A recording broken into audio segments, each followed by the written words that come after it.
G'day and welcome. My name's Jim and today I'm going to show you how to assemble a Bunnings Gorilla Cart. So stick around because this might get good.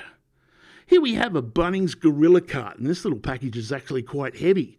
Your package should contain the following items: 4 pneumatic tyres with rims, a handle rod, rear axle, front axle, tipper release handle, the main frame, a sheet of nuts and bolts, and an instruction manual.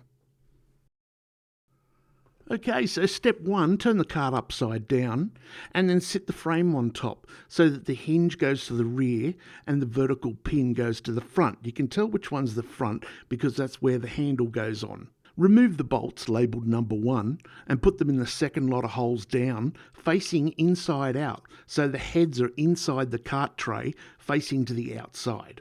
Then put the second pair of bolts in so they line up with the holes in the frame. You'll need a 13mm spanner, ratchet or impact driver.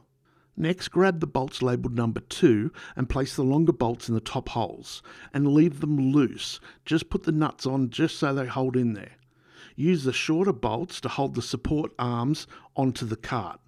Once all 4 bolts are in place, you can then tighten the nuts up at the same time. Do not reef on these, they're only holding plastic. Tighten them until decently firm only. These are nylon nuts, so they should not come undone.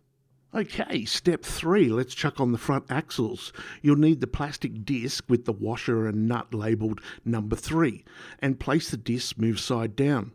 Put the axle on top so it fits into the grooves on the plastic disc. Place the washer, then the nut on top and tighten down and then back it off a little bit until the steering is at your desired firmness.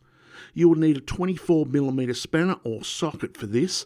They probably should have included one. Step 4 is putting on the wheels. I'm going to save that one for a little bit and skip to number 5, putting on the tipper release handle. Grab the 4 nuts and bolts in number 5 package. The 4 bolts go outside facing in. Tighten nice and tight, but remember it's only plastic. Now I'm going to put the wheels on.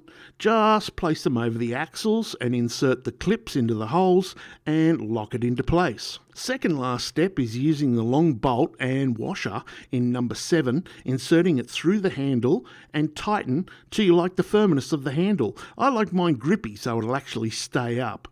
And then the last step is ask the boss how he did. How'd I do, mate? Job well done, I reckon. Big shout to my Patreons, Mitch and Jackson. Big thanks to my subscribers and a huge cheers for those that have used the Shout Jimmer beer link at the end. Legends. You'll be good, stay safe, and I'll see you tomorrow.